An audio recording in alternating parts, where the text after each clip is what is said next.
How's it going? All right, how are you? John? Yep.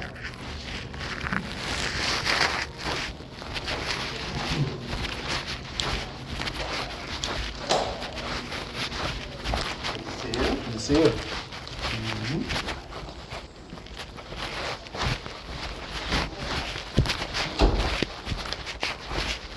Oh, I know what's going on. What's that?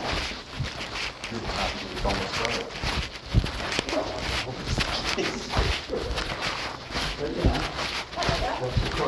How's it going? Well, is it Renee? Yes, ma'am. Oh, We have the big room today? I feel special. Please, take a seat. I have to sit here? I can sit further if you like, we can shout, but it might be a little easier. What do you guys want? Well, Renee, it's very good to meet you. Nice to meet you. I'm Dr. Corbyn, one of the psychiatrists here at the intake service. And I've been reading a referral from Dr. Corbyn, who you've been following up with. So, my sleep schedule is all out of whack, so I'm trying to have some sugar because I'm not using caffeine. Yeah, my class 1 license was taken away in November because I was labeled paranoid. Okay.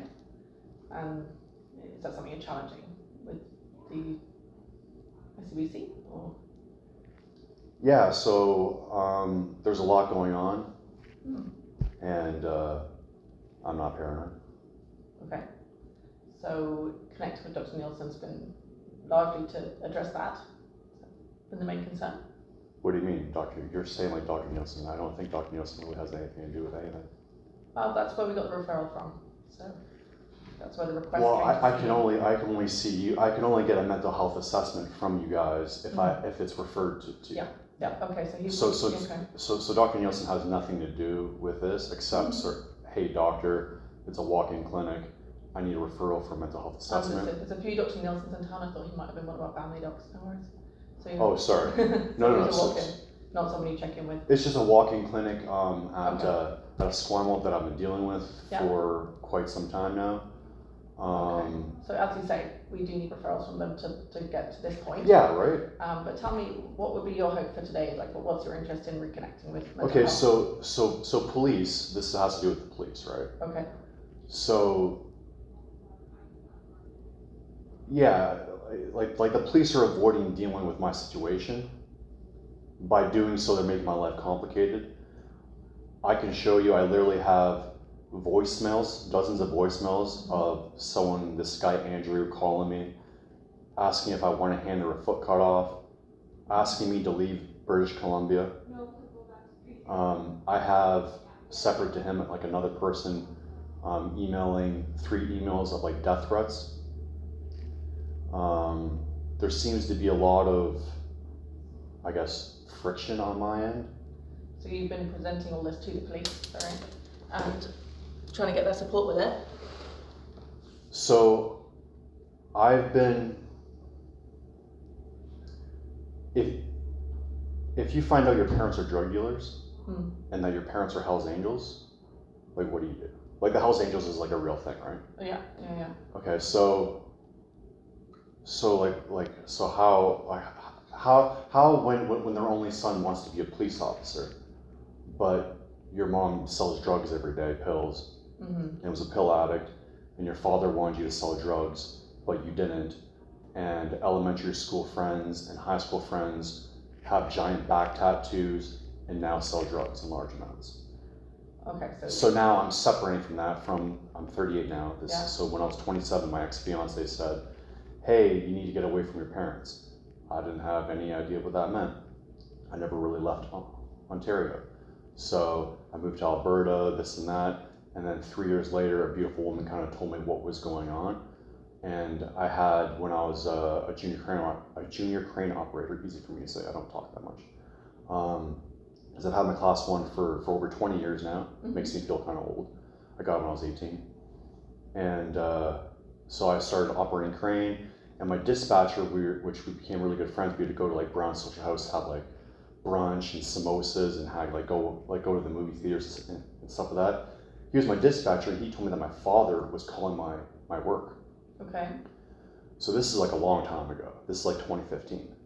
So I started like, why is my father calling my work, and why are people from Alberta that link to the Indigenous community, which is where my mom is, she's Indigenous, and Hells Angels and Indigenous people are like slandering me.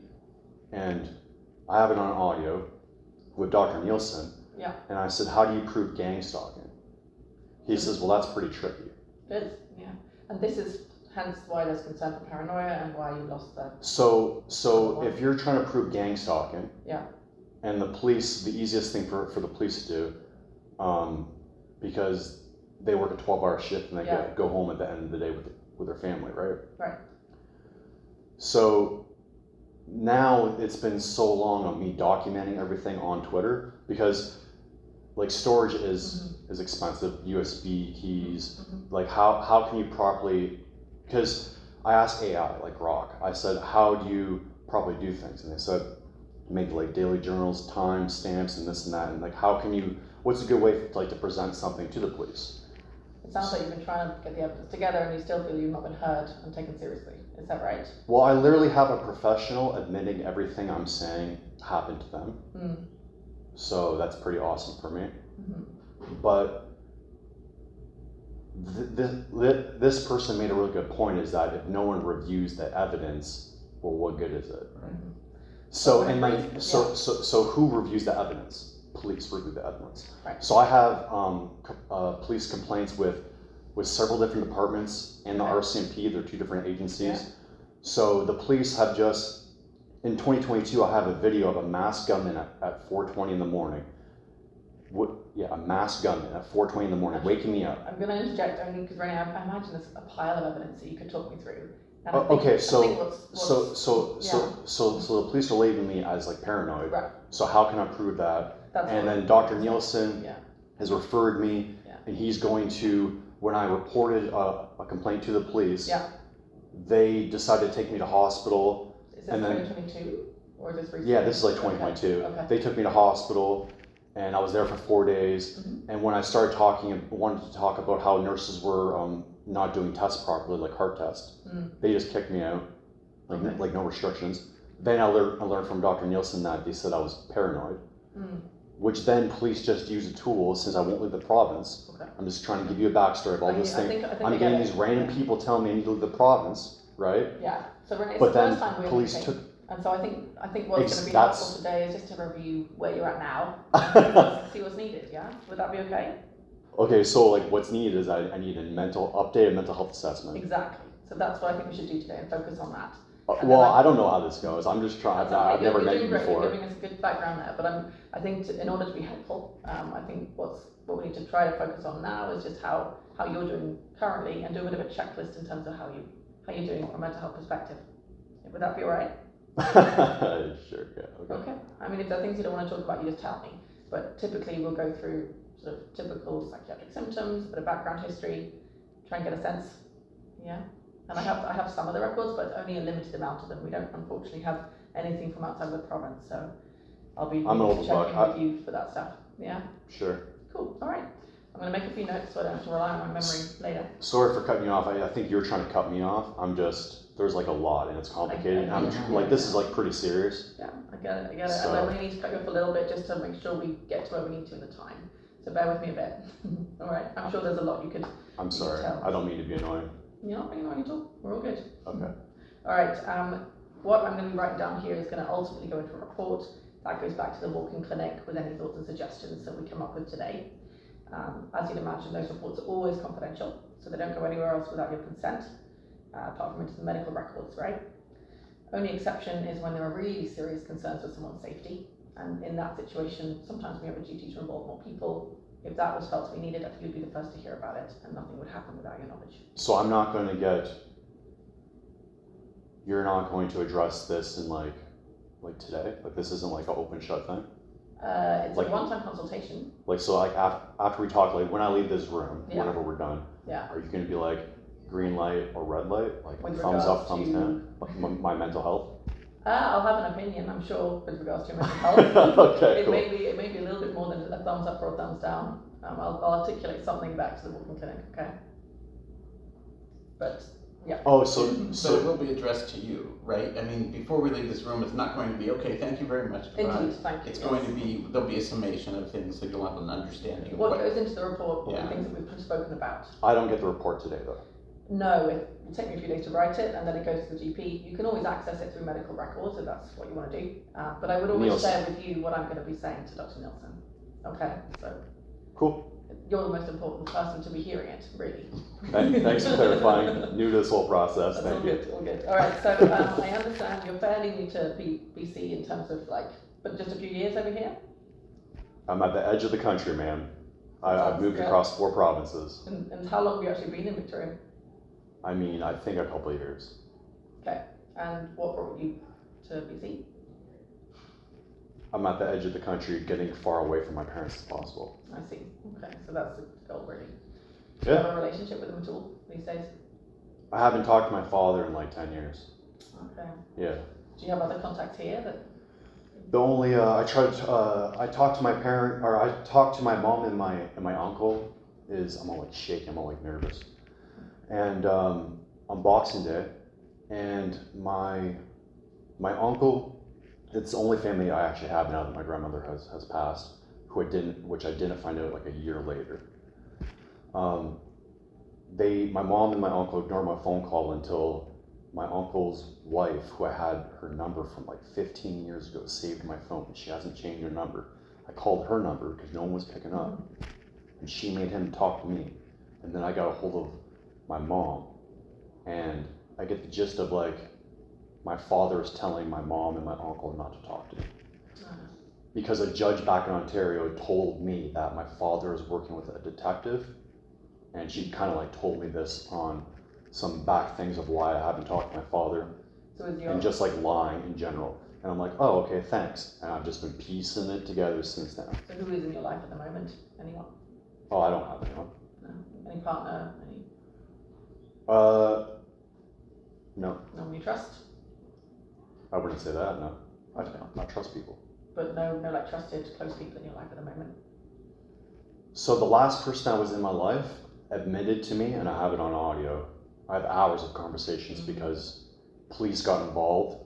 She changed behind the scenes, and I'm like, Okay. what's going on? I started recording hours of conversation. Okay. She then admitted to what's happening, and then since then, I can't officially talk about it. Okay. Do you have any kids? None that I know. No. Fair enough. Okay. And you're living in your car at the moment. Yeah. Yeah. And in terms of supports, any like financial income? My medical EI just ran out Okay. this week. So no, That he's looking at then. Yeah. like really bad. Yeah. Do you have a sort of connection with a social worker? Some of the walk-in clinics have social workers. I don't have connection with anyone. I have like a lot of debt and bill because I'm getting wrongfully terminated over and over again. Like I started working at Coca-Cola Yeah. Victoria. That, yeah. and everything was fine. And this was before like all like the main issues. I guess like after like the mass gunman happened, things started like escalating. But before that, I worked at I Coca-Cola, remember, yeah. and they paid me $10,000 Okay. because I proved unsafe work practices. Because I'm finally like So when did you stop working there? 2022-ish. So you've not been working the last couple of years? No, I then worked at Pure later, Oh, okay. and then a temp worker that worked there for a month Yeah. said he said that I rubbed him the wrong way. Okay. A lovely gentleman who I introduced to all the staff, all the drivers. He wasn't getting paid for like a month, and like I was talking to like on like their downtime when everyone was like pushing brooms. I'm like, yeah, so and so like didn't get paid and this and that. Okay. And so then it started this that didn't long work out. HR meeting, Yeah. which turned into 12 HR meetings, which then they wrongfully terminated me. So And this keeps on happening. I hear you. So you talked about stress, and I can imagine where that comes from. But how do you think you're doing overall at the moment with your mental health? Do you have any concerns? Well, good thing I'm strong AF. Strong? AF. Well, what does that mean? I'm really strong. Mentally, physically, Yep. good? Okay. So you've sort of stayed on top despite all that's going on? Good thing I'm documenting what's happening to me, and there's not good people in the world, like say like drug dealers, and there's like suicide, there's like overdosing and this and that. I've had someone not that long ago tell me like, why can't you just overdose and die? I asked someone, someone at like the sauna was like asking me about like suicide and stuff like that, and like in my head I'm thinking about you wish I thought about suicide. That's how, because I think they're like a drug dealer. Who wishes though? The person I was talking to me about suicide. I see, okay. Which was like getting the hint on like asking me, like trying to find out like my mental state. Sorry, who was asking about suicide? Clear. A person at the sauna at like a rec center. Okay. So And this person you didn't know, is that right? I know her from her coming to the sauna frequently at like whenever I would show up. It's an unusual question to be asking someone in a sauna. Yeah, I know. But I've known her for like a couple of years since I've been going to the sauna. Do you think she has reason to be concerned about you doing something to hurt yourself or being a risk? Like, is it coming from something? Or? I think you're taking that out of context and trying to turn this around. No. I'm not actually trying to do anything. I'm just asking you if you think there were grounds to what she said.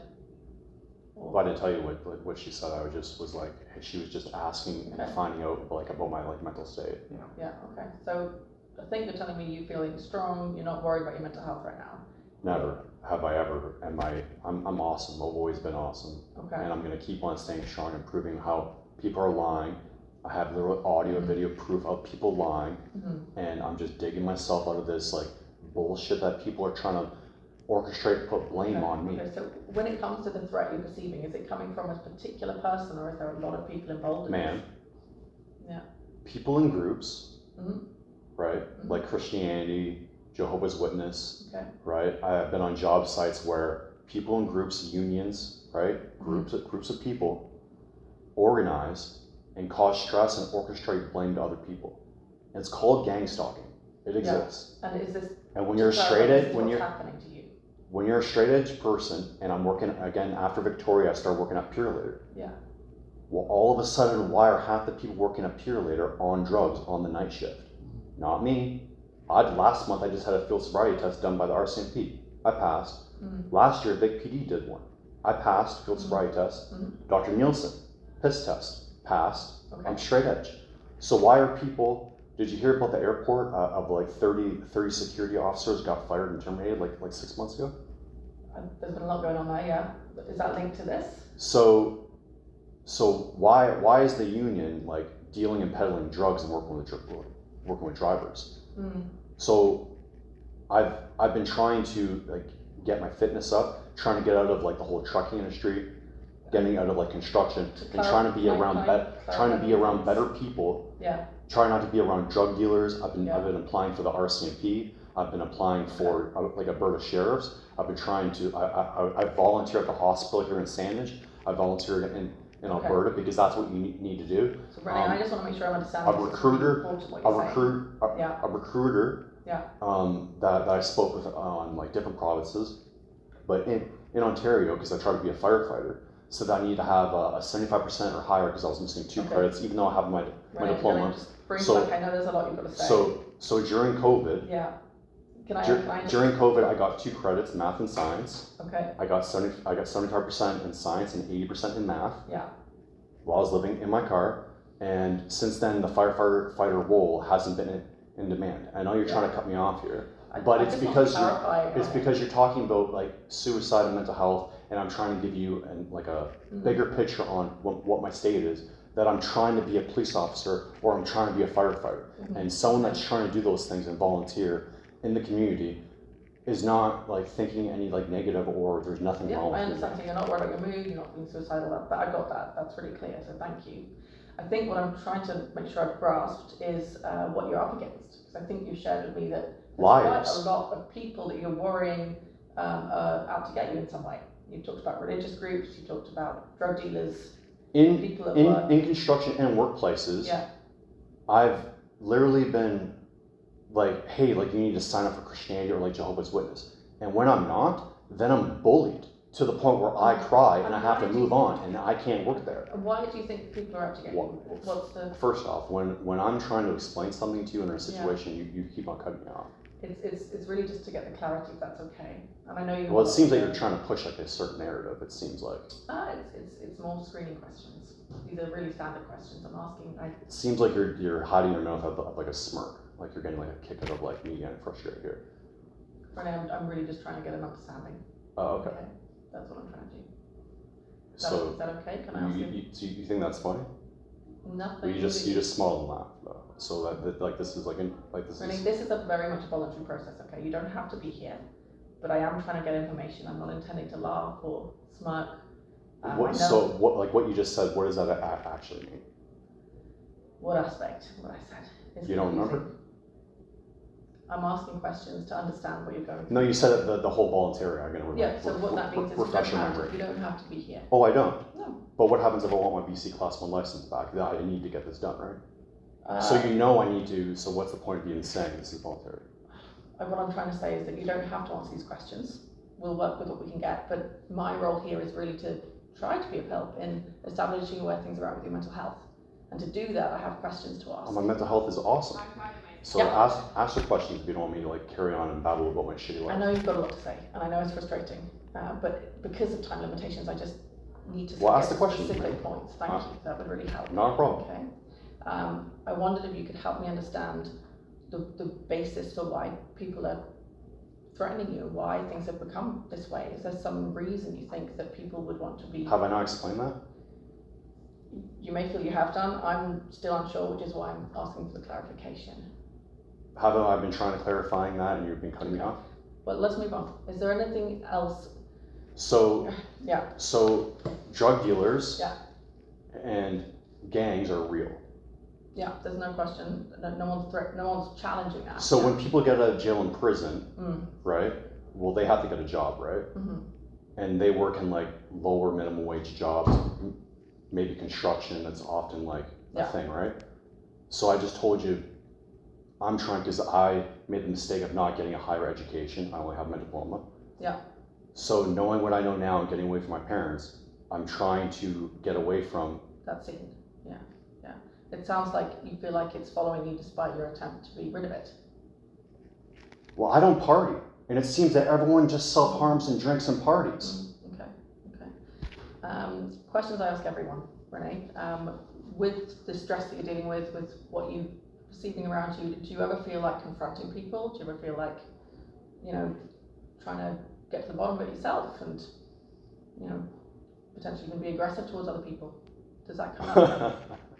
You're mistaking me for someone else. I'm not assuming anything. It's a question that I have to ask. I'm the happiest, soft-spoken, nicest human ever, and I'm a lover, not a fighter, and my reaction for everything now is just to like record and like walk away. And are there ever times when you feel like there are things going on around you that other people aren't experiencing? Again, routine question. But for example, hearing things or seeing things that other people don't seem to be. Never happened? No. Another routine question. When you are, say, watching TV, listening to the radio, walking down the street, are there things around you that seem to be intended for you, that you feel have been put there entirely for your attention? No. Never had that experience? Nope. Good, okay. Some people tell me they don't feel their thoughts are private, that people can access them in some way, read them, put thoughts in, take thoughts out. Any strange experiences along that line? Nope. Okay. In terms of sort of the awesomeness, the good moods you experience, does that ever feel like it becomes off the scale? Do you ever feel like you're 10 out of 10, sort of elated sort of mood? Does that ever? Nothing out of the normal. Okay. How are you sleeping at the moment? Fine. Sleep like a bear. How many hours do you get? Average. Can I ask what's average for you? 8. Okay. And any concern around eating, appetite? Nope. Eat pretty well? Yep. I can imagine that, with the finances being as they are, it may not always be easy to access food. And is there somewhere you're able figuring it out. You're figuring it out, okay. Any issue with focus? Nope. No. Thinking clearly? Perfectly fine. Okay. I think if I was experiencing what you're dealing with, I would probably feel a little bit vulnerable sleeping sometimes. Good thing I have an online game and friends and people and the internet and comment section to make me laugh and watching cat videos and humor videos and comedy. Perfect. Love the internet. So even at night in your car, you don't feel afraid? No. Why would that be funny? Because I'm like an old school guys guy, right? And like that's weak. And maybe if there wasn't so many weak people, things would be better. Okay, so you in what way are you bothered then by people? I didn't say I was bothered. My understanding is that you're building evidence. So that would suggest to me that you're worried about something and that you're feeling fearful.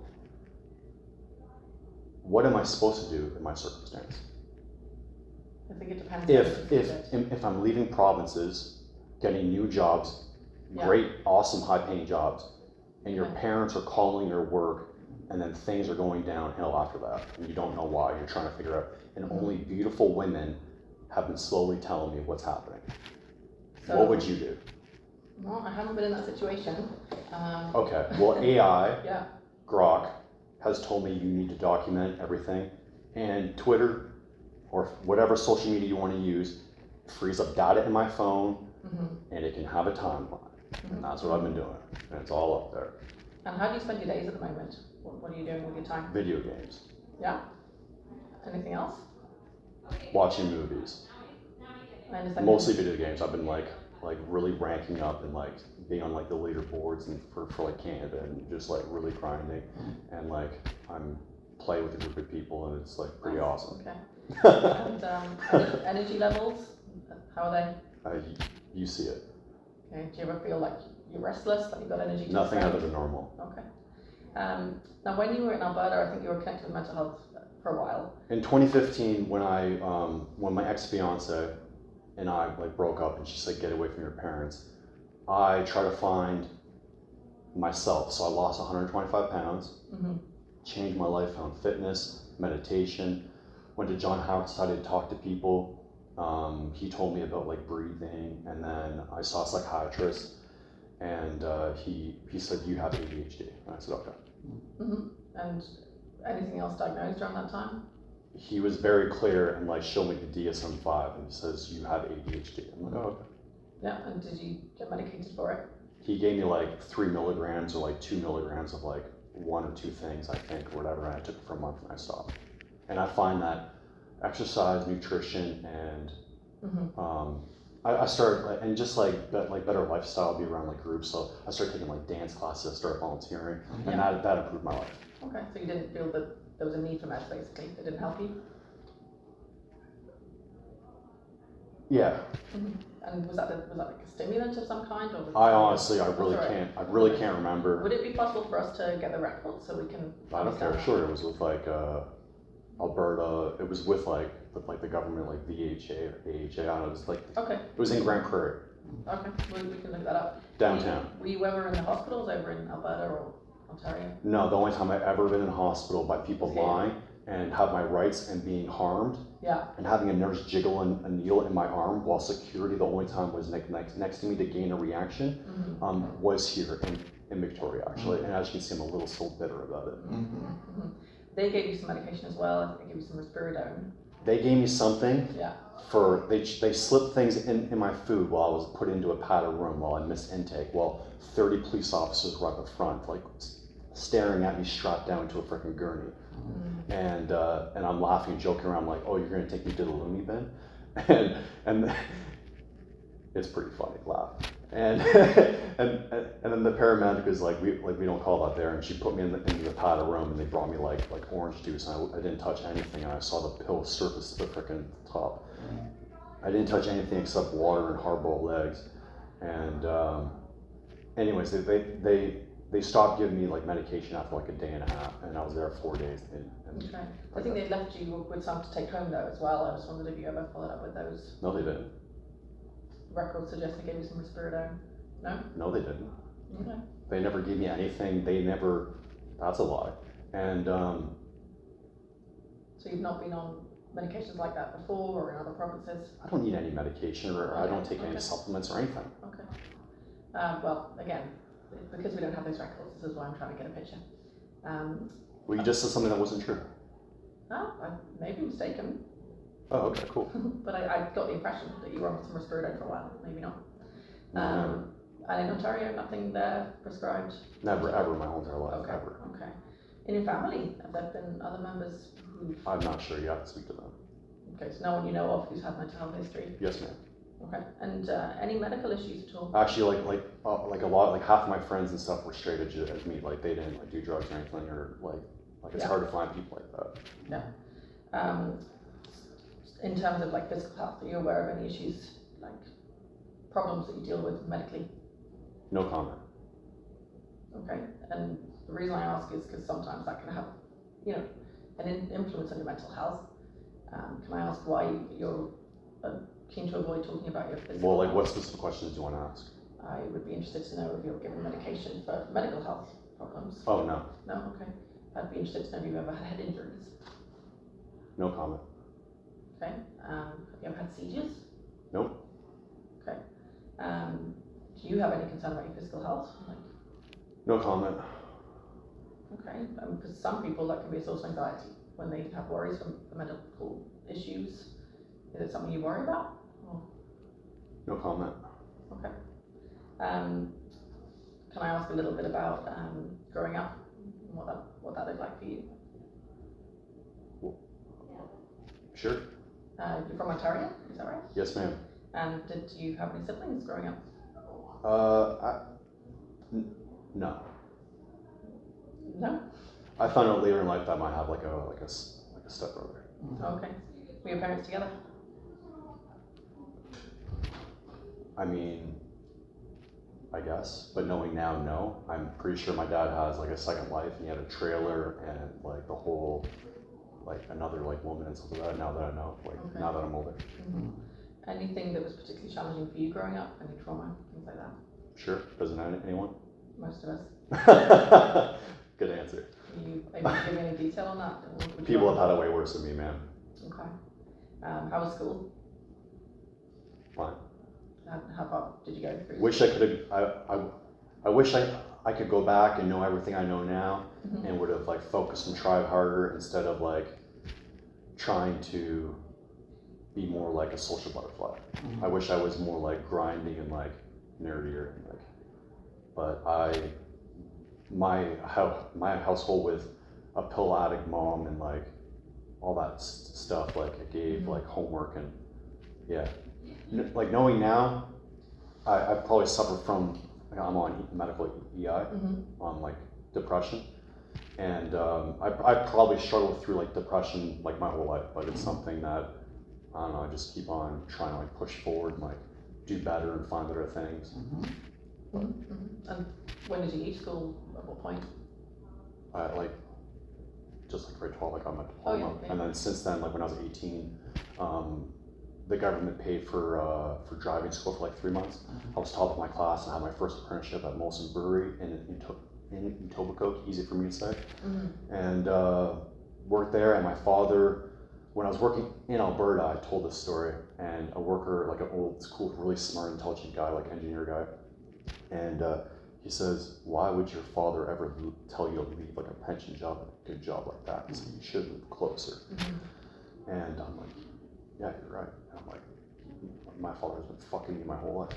Excuse my language. It's alright, no problem. So you left at 18? I then, yeah, and so I got that. I actually ended up working back there later in life, and like wasn't part of like the transportation, like driving truck thing. I got in like the keg area, which is like kind of prestigious and stuff.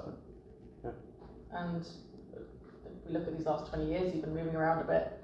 Sounds like things have been challenging at points with what's going on with the But also some of like the best days of my life, because I now know exactly who I am, and even though I've experienced challenging things, they've made me and pushed me to be stronger and be better and realize like what I need in life, which isn't really much. And I think you said that substances have never really been part of your journey. Never. Even when we go way back, wasn't really a thing? I smoked weed the first time I ever did drugs, ever. Yeah. when I was 27. Oh wow, okay. Did you like it? Bro, I was straight edge, dude. When I was 17, or like when I was 15, my first job was working at McDonald's. Sorry, don't speak very much. And I dated my ex for like 6 years, and she used to smoke weed when she was younger, and I got her to stop smoking weed. It took for like a year. I'm like, stop, stupid, stop smoking weed. So it's not something you ever really got into? 27, again, when I was finding myself, moved away from Ontario, and I love weed. Don't like beer, don't like alcohol. So how would you use it then? I haven't used weed in over a year now. Okay. So is it something you go to on and off? It has been on and off since 27 because I love smoking weed, but so but like to be honest, I like myself better sober, and it's expensive, and I can't afford it. So. And you say you don't really use anything else? No. Pardon? And you don't use anything else? No. Okay. If we get looking like longitudinally across things, I wonder if you've had times in your life when you've dealt with any depression. Well, sure, yeah. I mean, we've all been low. Depression would be like a more of a prolonged low where you can't really keep up with things in the usual way, like something that goes on for weeks and weeks.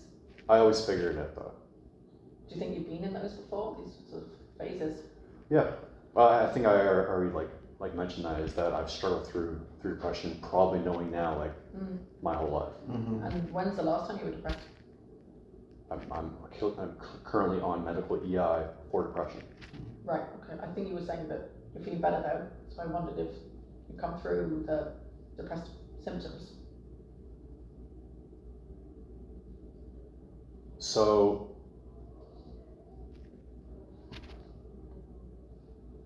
my situation is complicated, right? Clearly. So I'm just trying to.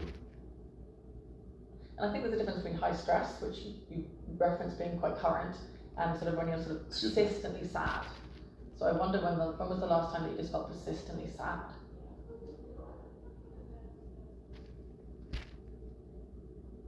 Anytime I think about what's happening to me. Really? Okay. But I never think about what's happening to me. like I'm not gonna think about something that makes me sad, but if I think about it right now, I can just start crying right now. But why would I do that? I never do that. So. Do you find that it breaks through anyway? Like you can be awesome and then you're sad and you're awesome. Internet.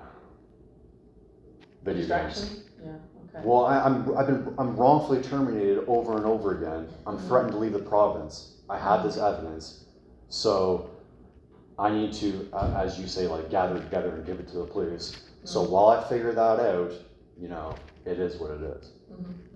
Fair enough. And also like how big of a dick move when someone's living in their car for almost 8 years to take away their license. I mean, how did that actually happen? So was there an incident or? People are lying, and sorry, I would put this in my mouth, but it's hard to talk with this. I keep on looking at this stupid sucker. I don't want to put it on the table. I'm sorry. Yeah. You still want it? Yeah, kind of.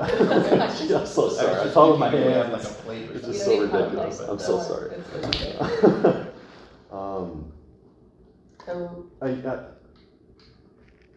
Okay, so stress levels are still high when your mind goes to what's going on.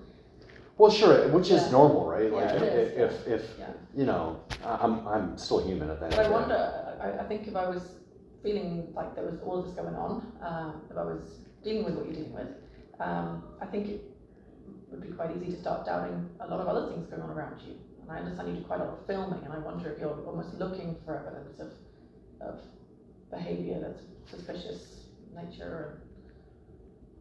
No, so filming is documenting, right? And then throughout that filming, then you'll see something or you don't see something, right? And 80% of the time, it's probably nothing. I'm just documenting my day or whatever. But then there's a time where I have a 2-hour audio recording, and then 60 seconds of like reviewing it. I'm like, oh wow, this person just admitted everything that's happening to me happened to them. Ding, ding, ding. Guess I'm not paranoid anymore. No, I guess I'm not paranoid. And so things like that keep on happening. Do you have questions sometimes as to whether you might be? No. So what is it? I'm doing the science, like, Yeah. you know, like that's what you're supposed to do, right? Like, So you're looking for the so like as Dr. Nielsen said, I'm not looking for evidence. I'm minding my own business. I'm not trying to like when that masked gunman pulled up, like he pulled up to me. I was parked, like he pulled up to me and I drove away, right? So Yeah. like. And when was that? 2022. I see. Okay. I have a video of it. Yeah. And do we know what he was doing or what was intended? I didn't get out and ask him. I I like this guy. He's really nice and funny. He has a sense of humor. So do we know? Does anyone know what he was doing, that guy? At that time, were you living in your car or were you living? Yes, yeah, sir. Okay. John, I think you might have told me not to call you sir or something like that. Yeah, just John. Yeah, John. See, I have his license plate. Like it was like two males. One was wearing a mask, one wasn't. The one without a mask was like this, and he started popping open his trunk. And I just started my car and just filmed and drove. And that's when I had my 2017 Buick Cross. And since then, I bought a Tesla for my safety, my security. Security cameras. Do you keep weapons as well? I don't have any weapons, Okay. no. And like also like I was having like my other car when I was going to work like broken into. Like when you pee blood, that's pretty scary. Why are we peeing blood? Well, how do you prove and like how? So like peeing blood is like scary. Yeah. And if Is you're it linked to this guy? ma'am, Okay. I'm not sure. I'm just documenting, and I just try to be careful and see what it doesn't happen. And like that, another great thing is that when you're documenting or have like a journal, you can have like a timeline of like, okay, 3 days ago I ate this, or just need to be like more careful. So anyways, like since I got a Tesla and since my Buick and the battery wasn't disconnected when I was working 8 to 12 hours a day, and my car wasn't getting like broken into, which I would store food and water. Since I had the Tesla, things have been like way better. Good. So I'm like, I'm not looking for anything. I'm just like, oh, this is happening. Let's try to improve or try to make changes so it doesn't happen. And sometimes it works. It usually works. You know? Fair enough. And I think at one point you were filming people in the street, schools, things like that. Is that something that's part of this? What you just said, no, never. No? Okay. And as I say, this is just what I'm reading on some of the police reports, but maybe they got that wrong. I think they got that wrong. So I have Vic PD. I have a ticket that I fought and was dismissed by a judge, making sure I didn't speak a word. It was so weird, and I record the whole court thing too. It's on YouTube. And he literally fought the case for me and like made sure I didn't speak, so I wouldn't talk about corruption.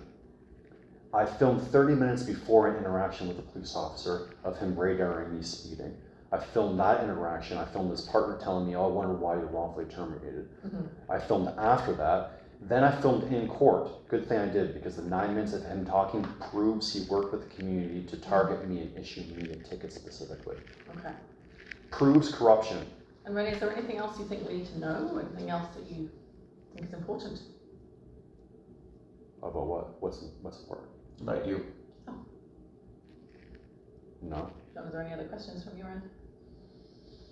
No, actually, I do. When we talked before, I talked to you about maybe having a peer support help you with like either looking for housing or even applying for income assistance or anything. And you said, sure, if that will help. And I think they tried to reach out to you, but I don't know whether you remember that. Oh, I remember. Okay.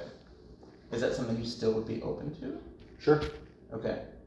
I just wasn't sure, because when I tried to call you just recently, you didn't return the call, so I wasn't sure. I'm getting calls every day from creditors. Fair enough.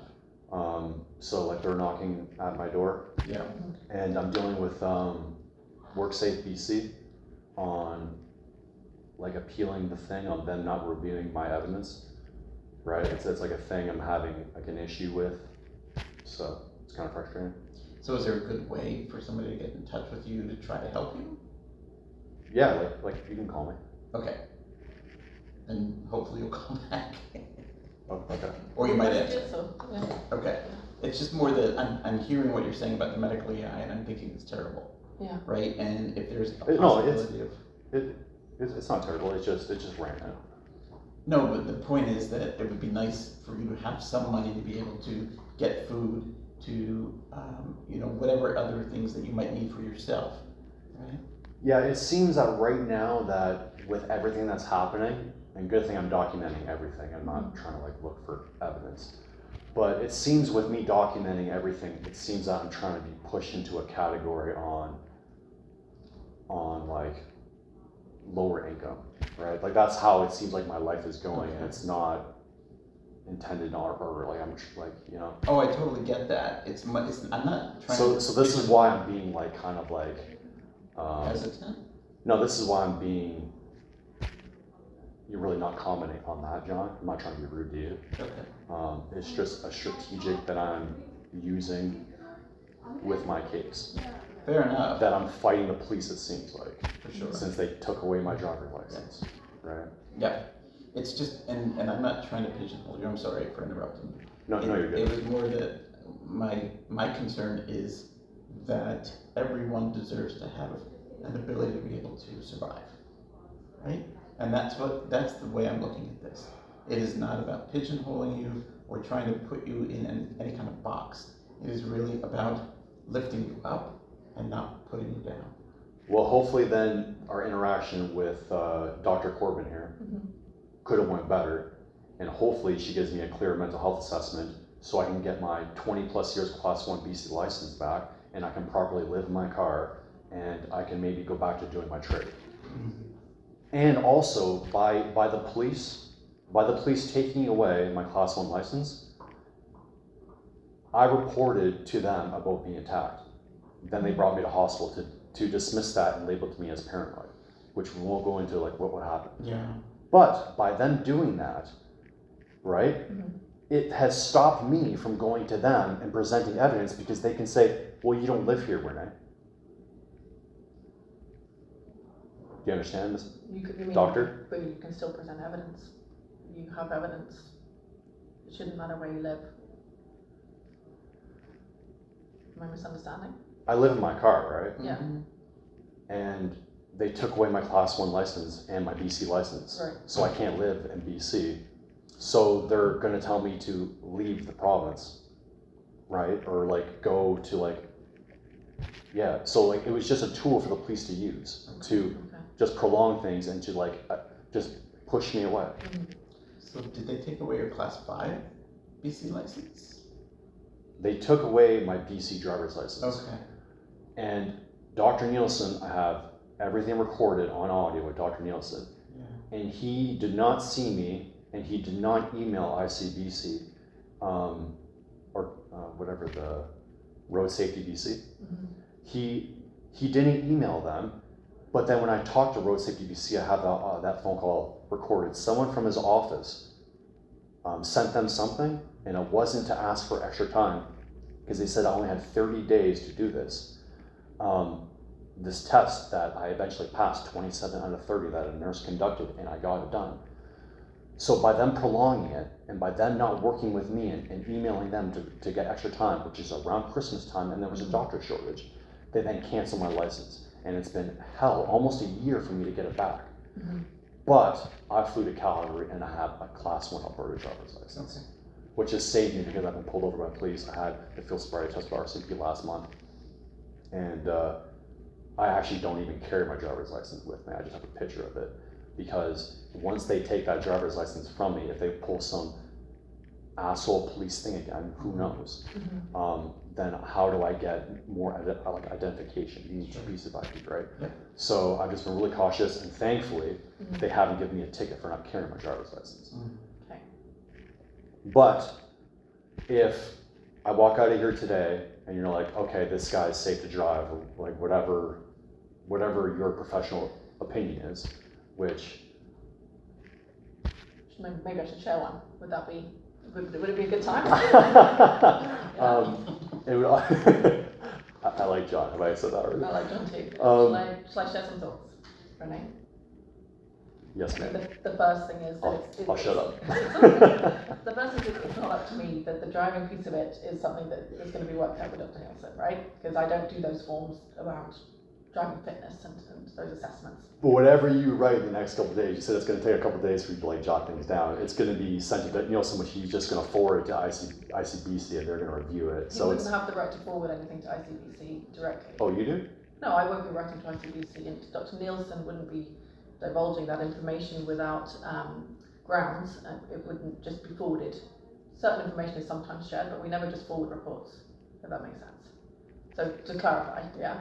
But you know what I mean, right? Like he's like someone's going to review about like our interaction and your perception of it. Yeah. And really, it is very difficult for me to go and look at all of the incidences that you document and say anything really as to what's going on, because who am I to say this is happening, this is not? I can't. And it's not your job to review, it's the police's job. Right, but what I can see is that you are under a lot, and inevitably your stress levels are high. I think anybody's would be dealing with your reality. Okay. And stress is a big deal. It can be toxic really to your brain. It can have big impact. And I'll tell you, it can influence perceptions as well. So even when there is a very clear reality base to what is stressing you out, add in the stress, and it can add a layer onto what you're worried is happening. And it can make it harder to know what's significant and what's not. And I see that all the time. So somebody is having a very clear reality-based drama in their lives, add in the stress and the consequences of that on their system, right? And they have difficulty knowing where that ends and where their fears begin. So it can make it harder to see the lines between what's going on and what is maybe not contributory. Okay, so that distortion is a stress response, and I see it a lot. Yeah, and that's why it's hard to know. I think even for you sometimes, how do I know whether that expression that person had in the street is relevant or not? How do I know whether that person I just passed by is linked to this or not? It can start to make it really hard to know when what you're perceiving is, threatening, whether it's, benign. It seems like you're making up things. Okay, can I carry on? Yeah, sure, I mean. That's your, I guess I'm trying to explain that stress is not good for any of us, and it can influence your mental health, especially when it goes on and on like this. Well, good thing my stress, a lot of it will be taken away once I can get my Class 1 license back, and I can live my car safely. I'm concerned though that actually that stress is influencing your perception sometimes. Wait, what? I think it's possible that the stress you're experiencing is impacting your perceptions of what's going on. And obviously I can't speak to each individual situation you're confronted with, but it wouldn't surprise me if the stress you experience has an impact on how you're perceiving things. Okay? And the one way. Wait, how am I perceiving things? I think you're perceiving things to be quite threatening. So would you be threatened if someone? Well, haven't I literally talked about people threatening me? Yes, you have. And as I so how is that a perception? That's a fact. Right, as I say, there can often be a reality base, but I think sometimes there's layers that become confusing when we're in a stress response. Well, linking things sometimes, I think when we look at the overall sort of global picture, it's hard for me to comment on every individual piece of it, but I wonder if stress is influencing some of the threat you perceive. As I say, the way we can sometimes check that out. So nothing's clear on your end. You're just kind of like. I can't speak you're to just each pushing in individual that situation. direction. I'm concerned that the stress you're experiencing is influencing your perceptions. That's my concern. Well, can I somehow ease your concern? I'll tell you, it's going to be very hard for us to look at the evidence base for every individual thing. But sometimes this is a pretty serious situation. So it is, Renee. And can I tell you, often the way we get that clarity is actually trying to reduce stress levels. Yeah. So even for somebody experiencing that distortion with reality, they won't necessarily know it themselves. Often that's the challenge of it in itself. But when we use medications to lower stress and to bring clarity of thought, it becomes a lot easier to differentiate. So your professional opinion is to medicate me? I think it's worth a trial. Yeah, you don't have to, as I say, it's voluntary. But I think it could help. Are you serious? Yeah. That's going to be written down, that your medical opinion is that you think I need to be medicated? It's on offer. That we could trial that. So in what way is that going to help me, man? Well, the medications that we prescribe that is going to help the police push their false narrative. Well, it depends, doesn't it? If you actually find that your stress comes down, you have a clearer sense of things, you may be in a much clearer position, and maybe... Of what? What's going on. And if not, I then know we'll what's try going this. on. Yeah, and this is why it's a trial, because sometimes it doesn't lead us to clearer conclusions, but sometimes it does. So if I don't take your recommendation, then I'm not safe to drive? It's not as simple as that. It's not as straightforward as that. Not everyone is medicated who maybe could benefit from it. And I think we need to separate that. I'm suggesting that it may be helpful for you and you might want to trial it to see if actually you feel better and things feel clearer. There's other ways to handle stress than medication, correct? Yeah. Yeah. Haven't I discussed those with you? You have? Oh, okay. Okay, is there any other questions? Nope. Okay. Well, I appreciate you coming in.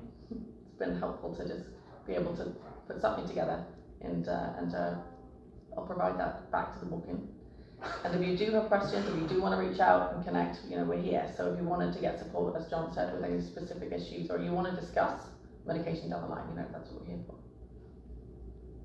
I feel like this is going to harm me in the future, but sure. It's not the intent, I can tell you. Okay. But you don't know the whole story because, right? Okay. All right. When can I have your report though? It doesn't go out directly to patients, so it would have to be sought through medical records. And I don't know the timeline on that, but it can be done. Have you accessed freedom of information before, or? No. Okay. I think someone here has told me something about that. I think I did, because I might have sent that to you in an email, right? When I was sending you the thing that I was writing, or that I wrote based on what we talked about last time, right? And I think I might have said something about that.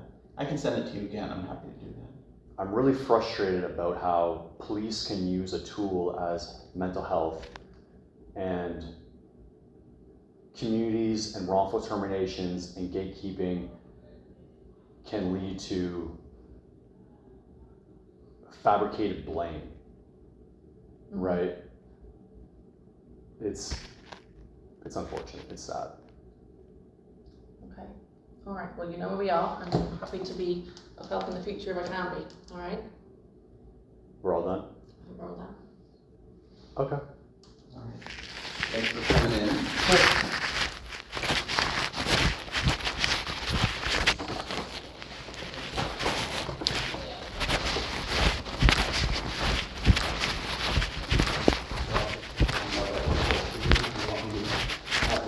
Call that help you or not? Up to you. It's more about what you want. Again, I'm hearing what you said, and I don't want you to feel that way. That's exactly how my life is being pushed in that direction. I got you. Okay. So I'll leave it, and if you do want help with it, I'm more than happy to help you. Sure. That sounds fine. So you're gonna have someone judge me? If you want to, yeah, sure. Okay. All right. Take care of yourself. Thank you. All right.